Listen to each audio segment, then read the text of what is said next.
vir ons regtig, waar ons in hierdie tyd ingaan van lê dit neer, het ons regtig in die paar weke al deurgegaan, waar ons gesien het waar Abraham 'n altaar gebou het, en waar hy sy seun moes neergelê het op die altaar. Die ander week het ons gekyk na die bloed, die Pasga, die bloed, waar ons eintlik vandag ook na dit 'n bietjie gaan kyk na die bloed, maar ook wat presies dit is van waar hulle die Israeliete moes iets fisies gedoen het, sodat hulle beskerm sou word deur die bloed van die lam. En laasweek het ons 'n bietjie gekyk oor vas, waar Jesus gaan vas het, en waar hy in die woestyn was, en waar hy in oorgawe gegaan het om te vas, en waar hy sy vlees neergelê het, en waar hy gesê het, ek volg vir Jesus. En ek hoop jy voel vandag 'n bietjie meer energized. Ek weet vas is 'n bietjie moeilik, want dit tap 'n bietjie uit ons uit. Ek kan voel, ek word 'n bietjie getap, maar ek voel vandag energized. Ek het daar gestaan, ek het ingestap, ek was 'n bietjie moeg geweest, en ek het ons gehoor, so ek sê, Here, vul nou.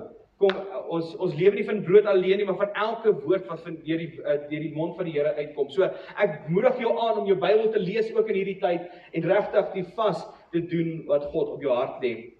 En vandag gaan ons na 'n plek kyk van diep oorgawe, waar Jesus was. En dit was die tuin van Getsemane. Baie min van ons weet van die tuin, of ons gelees van die tuin van Getsemane, maar ek dink nie ons weet die belangrikheid van die tuin van Getsemane nie. Wat gebeur in die tuin? So hierso in my regterkant is die blok hierso van die tuin van Getsemane. En baie mense dink aan die groot oomblikke, baie keer op Pasies meer aan die kruis en die opstanding, maar ook die tuin is een van die grootste gebeurtenisse wat vir ons wys wie Jesus is. Waar Jesus gesê het, ja, in die tuin vir God. In Lukas 22 vers 42 sê hy, Vader, if, ek lees so 'n woord. Ja, Jesus gehoorsaamheid bring oor so. Hy sê, Vader, as u tog maar hierdie beker van my wil wegneem, laat nog steeds nie my wil nie, maar u wil geskied. Sien jy die mooi pragtige manier wat Jesus sê, van nie my wil nie, maar u wil. In Lukas 22 vers 44 lees ons van die angs wat Jesus gehad het in die tuin van Getsemane, wanneer hy gaan bid het. So as jy nie weet nie, het hy na die tuin van Getsemane toe gaan, die aand wat hy verraai was, en hy het gegaan so toe met 'n paar van sy disippels, en hy het daar so gaan bid na die Vader. Hy het gaan bid, nie 1 keer nie, nie 2 keer nie, maar 3 keer het hy gevra, Here, laat hierdie beker verby my gaan. En toe hy by die swaar stryd kom, het hy met groot inspanning gebid. En sy sweet het geword soos bloeddruppels wat op die grond val. Hy het so erg gebid. Hoe erg het jy al gebid? Jy het al so erg gebid dat jy begin sweet. Kom vra dit so. Jy het so erg gebid dat jy begin sweet. Wel, Jesus het so erg gebid. Hy het so oor hom gekry, hierdie oorvloed gekry, hierdie oorgawe gekry om te bid, dat sy bloed begin, as sy sweet begin bloed raak. En onthou net, Jesus was nie 'n koud emosionele persoon nie, hy was 'n groot emosionele persoon, want hy was mens gewees. Hy het geweet, hy het gevoel, hy het angs gevoel, hy het die druk gevoel, hy het die pyn gevoel, want hy het geweet waartoe hy moet gaan. Hy het geweet wat se pad hy moet nou loop. En baie keer in ons lewens voel jy miskien, jy weet wat die pad wat volgende is, jy weet wat volgende lyk, maar jy is so angstig. Jy voel so veel druk en soveel pyn om net dit te sien. Weet jy wat baie interessant is, Getsemane, die woord Getsemane beteken olive press, waar olywe gedruk word vir olie. So is 'n tuin wat 'n olyftuin, en die olywe was gevat gewees, en hulle was gedruk gewees, om olie te laat uitkom. En wat so mooi is, ek dink, gaan we nou die volgende prentjie toe daarso. Hierdie is hoe olyf druk gelyk het daarso in daai tyd van in Israel. So olywe het hulle hierso in sulke stroois grasmandjies gesit, so almal so op mekaar, en daar was 'n groot stomp gewees met groot stene op. En elke keer druk hulle hom, en druk hulle hom. En as dan is die volgende ene gaan ons nou sien, hoe die olie uitkom. So as hulle hom druk, dan kom al die olie so uit. Olyfolie. En hulle sê nie een keer, hulle druk hom nie een keer nie, hulle druk hom konstant, hulle sê meer gewig op, tot hy staan so reg en maar tot hy amper op die vloer staan. Weet jy hoeveel druk moet dit wees, sodat olyfolie kan uitkom? Vandag se moderne tyd is baie maklik, maar in daai tyd was dit was moeite gewees om dit te doen. En hierdie gepersheid, hierdie gedruktheid is die tuin van Getsemane. Want gehoorsaamheid begin waar gemak eindig. Jesus het in die tuin van Getsemane ingegaan om te sê, Here, as U wil, laat hierdie beker verby my gaan, maar nie my wil nie, U wil. So hy het sy gemak neergelê en gesê, Here, ek sal doen wat U vir my sê. Nie my wil nie, maar U wil. Party van ons het 'n seisoen wat voel soos druk. Miskien het jy 'n seisoen wat ingaan, en ek weet in die volgende paar maande wat ons ingaan, waar die petrolpryse bietjie opgaan, gaan ons die druk voel. Ons gaan die druk begin voel. Maar ek wil jou bemoedig in dit. In die druktyd is God besig om iets uit jou uit te kry. Hy is besig om iets moois uit jou uit te druk. Maar God gebruik hierdie druk om iets in jou lewens te bring. Om iets anders in jou lewe te bring. Gehoorsaamheid was 'n keuse gewees. En Jesus sê, vat hierdie beker van my. Maar hy sê nog steeds, hy het gekies, nie my wil nie, Here, maar U wil. Hoeveel keer het ons al in ons lewens het ons gesê, o Here, my wil eerder, ek wil nie U wil doen nie. Ons wil al ons gemak kies bo wat God vir ons wil sê. En dit waar ons baie keer onsself vind, waar ons baie keer in 'n stryd is of in 'n oorlog is van waar ons in ons gemaksone bly. Is dit nie so nie? As julle so min geëet dat julle stil is ewe skielik vandag. Baie mense wag om gehoorsaam te wees. Want hulle wil eers hoor, hulle wil eers reg voel om gehoorsaam te wees. Hulle wil eers die sekerheid voel voor hulle gehoorsaam is. Of hulle wil gemaklik wees voor hulle gehoorsaam is. Maar Jesus wys vir ons gehoorsaamheid gebeur wanneer ons uit ons gemaksone uitkom. As jy in jou gemaksone bly, kan God nie baie werk nie, want jy het 'n babbel. Maar as jy uit beweeg, dan kan God jou meer gebruik. En waar ons eie wil neerlê en God se wil vat, is dit 'n groot teken van wat God in jou lewe wil doen. Want hy wil uit jou gemaksone uitbring, uit wat jy wil hê, en hy wil jou inbring aan wat hy wil hê. Toe Jesus sê, U wil en nie my wil nie, het hy iets geestelik in die wêreld vrygestel. Hy het iets gesê wat die vyand nie gedink het nie, maar die vyand het na hom toe gekom in die tuin van Getsemane. Jy geweet. Wanneer kom die vyand na ons toe? Wanneer ons swak is. En Jesus is daai tyd swak. Hy het nog steeds gesê, nie my wil, maar U wil. So, waar jy miskien voel dat jy swak is en jy voel daar's soveel goed wat in jou lewe nou gebeur en jy weet nie wat om te doen nie. Dis amper in die middel van die jaar en ek weet nie of ek in die jaar gaan verbykom met my finansies nie, of ek weet nie hoe ek gaan hierdie situasies hanteer nie. Wil ek vir jou sê vandag, hou moed. Hou moed in die situasie en in die omstandighede wat jy is en kom uit jou gemaksone uit wat jy jouself so probeer beskerm en laat God jou gebruik vir iets groters. Amen. Want hy sê nie my wil nie, maar U wil. Filippense 2 vers 8 sê volgens, He humbled himself and by becoming obedient to death, even death on a cross. En jy weet, die kruisdood was een van die wreedste dood wat jy kon beleef het in die tyd van Jesus. Luister mooi, dis die wreedste dood wat jy kan beleef. Aan vandag se tyd word dit glad nie, dis teen die menseregte. Jy mag nie dit doen nie, dis marteling. Maar Jesus was gemartel gewees. Hy was geslaan gewees. Daai wat hy so sy hande so op die kruis so gesit het. Ek weet nie van julle wat weet nie, maar ons gaan 'n bietjie praat oor dit ook op die berg, so nie mis nie. Maar waar hy sy hande so opgesit het, hy het sy voete ook so teen die kruis vasgepen in sy hande. Hy kon nie asemhaal nie, hy moes homself optrek met die spykers wat deur sy hande is, waar hy moes gedruk het op sy bene om asem te haal elke keer.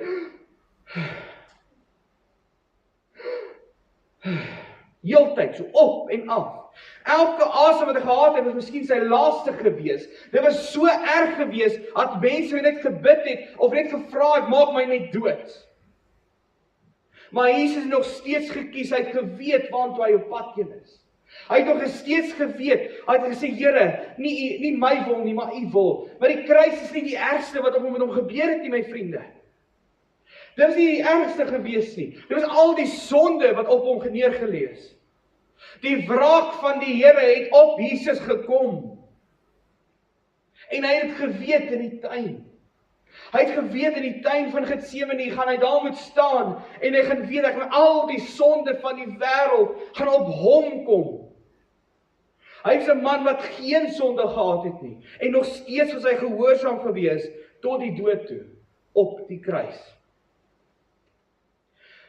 Die kruis was moontlik gemaak, en die redding was moontlik gemaak, deur die keuse wat Jesus gemaak het in die tuin. Jou redding, jou voorspoed, jou toekoms, alles wat voor jou lê, moet gemaak word in die tuin. Nie letterlike tuin nie, maar verstaan. Dis waar jy met God praat, dis waar jy moet bid met God. En dit is waar jy die antwoord gaan kry om volgende te doen, wat om volgende te doen. En dis 'n oorgawe te wees met God. Wanneer jy 'n oorgawe neerlê, gebruik God dit vir oorwinning. As jy oorwinning in jou lewe soek, my vriend, soek jy oorwinning in jou lewe? Is daar ietsie wat jy oorwinning oor soek? Okay, julle almal het oorwinning. Goed, kyk, julle het oorwinning. Maar die wat nie, miskien kan jy vir iemand anders vertel. Maar as hulle oorwinning soek, moet jy iets neerlê. Jy moet iets neerlê. In die tuin het Jesus homself neergelê. Sy wil, sy keuses, wat hy wil hê, en sê, ek gaan doen wat God vir my sê. Is jy vandag so? Of is jy baie lief vir jou gemak? Want as jy in jou gemaklike plek heeltyd bly, is dit 'n perfekte plek waar die vyand kan werk. Want vyand hou van gemak. Hy is baie lief vir Christene wat kerk toe kom elke Sondag. Hy is baie lief vir mense wat bid elke aand, maar daar gebeur niks anders. Hulle doen net dit want dit is 'n ritueel, of hulle doen net dit want dit is hoe hulle groot gemaak is. Hulle doen dit net, hy hou van dit. Hy hou van, het jy het geweet? Want hy hou in jou gemaksone. As hy in jou gemaksone hou, gebeur daar niks anders nie. Hy wil hê jy moet uit jou gemaksone uitkom. En hier is die jaar sodat jy kan groei. Hier is die jaar wat die Here jou meer kan gebruik as wat jy kan dink. Ons het al soveel groei in mense harte al gesien, en ek wil jou aanmoedig dat God in jou nog kan in jou nog groei. Amen. Sê vir die persoon langs jou, God gaan jou laat groei. Sê vir die persoon agter jou, God gaan jou laat groei.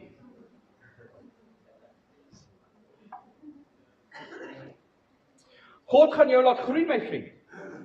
Maar hy wil hê jy moet oorgee. Hy wil hê jy moet regtig jou hart oorgee aan hom. Ekskuus. Die tuin was die plek van 'n besluit wat Jesus moes geneem het. Die kruis was die plek van die uitvoering. Die kruis is wat ons as Christene is 'n simbool van Christendom, is die kruis. Want alles het gebeur toe in die tuin was, toe hy gevra het, Jesus, my wil, nie my wil nie, maar u wil. Soos jy, en vandag sit ons hier, nie omdat Jesus sterk gevoel het nie, maar omdat hy gehoorsaam was. Nie omdat hy gevoel, maar ek kan hierdie doen. Hy het gesê, nee, in my swakheid is God sterk. So ek myself neerlê, want ek is swak, en hy sal my optel. En waar ons sommer nou gaan beweeg in iets wat heilig is, en wat God vir ons ingestel het, Jesus vir ons ingestel het, en dis die nagmaal. Waar ons nou in die nagmaal gaan ingaan, en ek wil regtig jou bemoedig, om iets te kry, om iets te hoor, wat jou Getsemane miskien is. Die plek miskien waar jy gedruk word, die plek waar jy 'n keuse moet maak, voordat jy, voor die groot uitvoering van daai keuse. Toe Jesus sê, laat hierdie beker van my verbygaan, praat hy nie net van 'n fisiese beker nie, maar hy het gepraat van 'n beker van God se wraak, wat oor hom neergaan, oor hom uitgestort gaan word. Al die sondes van die wêreld wat oor hom uitgestort gaan word. Dit is die beker wat hy van gepraat het, dis die beker wat hy gedrink het vir my en jou, sodat ek en jy nie deur dit hoef te gaan nie. Weet jy hoe wonderlik dit is, dat ons Jesus sê, wanneer ons in hom is, kyk God deur sy bloed na ons, en hy sien niks fout met ons. So die wraak van die Here kan nie oor ons aankom nie. Wow! Want Jesus se bloed is daar.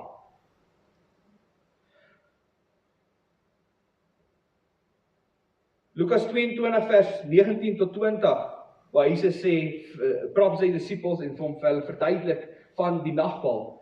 Toe neem hy die brood, spreek die dankgebed uit, breek dit en gee dit vir hulle met die woorde, dit is my liggaam, wat vir julle gegee word. Gebruik dit tot my gedagtenis. Met die beker na die maaltyd, het hy net so gemaak en gesê, hierdie beker is my nuwe verbond, beseël deur my bloed, wat vir julle vergiet word. So kom ons kyk, die brood is Jesus se liggaam wat vir ons gebreek is, vir alles wat in ons is, wat ons mag deurgaan in hierdie lewe. Die beker is sy bloed, wat vir ons uitgestort is, 'n nuwe verbond, sy liefde vir ons, en dit wys reguit na Eksodus 12 toe. Wat ons daar gesien het, die tyd van Pasga, toe die Israeliete moes die lammetjie sy bloed op die deurkusyn gesit het, en ons lam, wat Jesus is, op die kruis vir ons neergelê. Ek wil vir jou sê, nagmaal is nie 'n ritueel nie. Nagmaal is nie 'n tradisie nie. Dis 'n reaksie op wat God, op Jesus se gehoorsaamheid. Ons doen hierdie, want Jesus sy lewe neergelê vir my en jou. En dis hoekom ons hierdie doen, want ons wil onsself herinner aan wat God, of wat Jesus gedoen het vir ons. 1 Korintiërs 11 vers 26, for whatever you,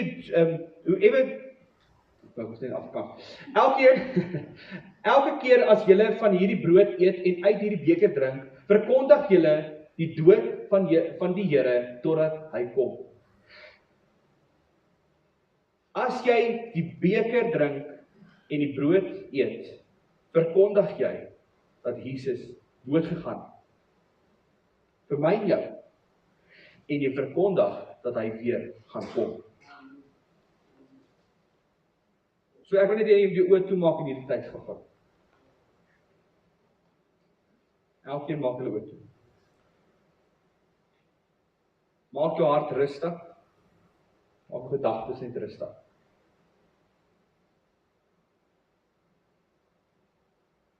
En dan gaan ek iets vir jou vra. Is daar iets wat jy nog moet neerlê? Is daar sonde wat jy nog moet bely? Is daar beheer wat jy moet oorgee?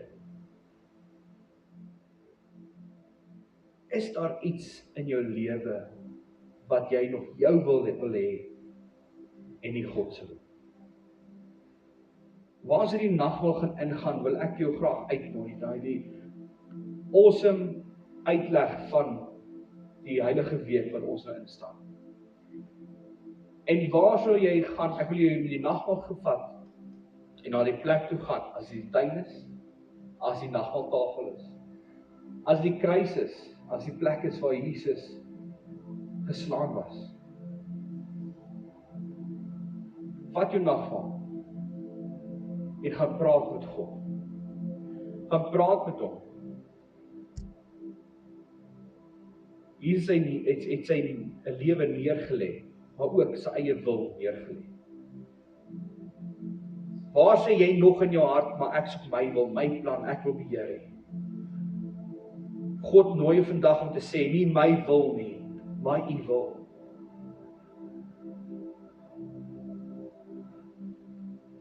So ek wil graag jou uitnooi na die nagmaaltafel. Wanneer die nagmaal gaan gebruik, is die verkondiging van Jesus se dood. Dat jy dit glo. En ook, dat jy weet, hy kom weer terug. So ek wil jou uitnooi om die nagmaal te gaan gebruik. Gaan na die stasie toe, jy kan met jou gesin gaan, jy kan individueel gaan. Gaan na die stasie toe, en dank hom vir wat hy gedoen het. Dank hom vir wat hy gekies het by die tuin van Getsemane. Dank hom vir wie hy is, en hy is ons koning van die konings. Hy lewe vandag.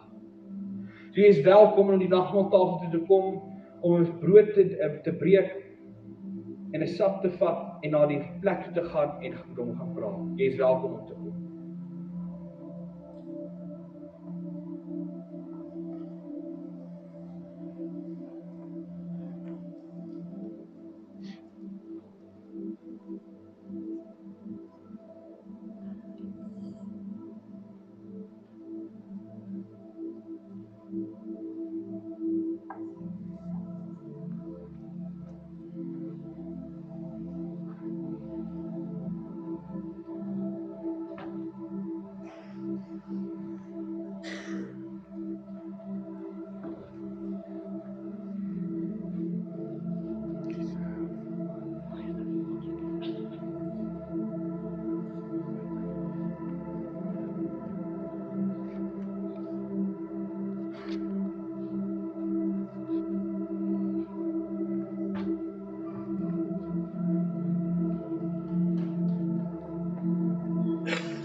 terwyl ons nou almal net so terugbeweeg na ons sitplekke toe, wil ek gaan vra, ons uitdaging so lank op hierdie, word dit vir die week.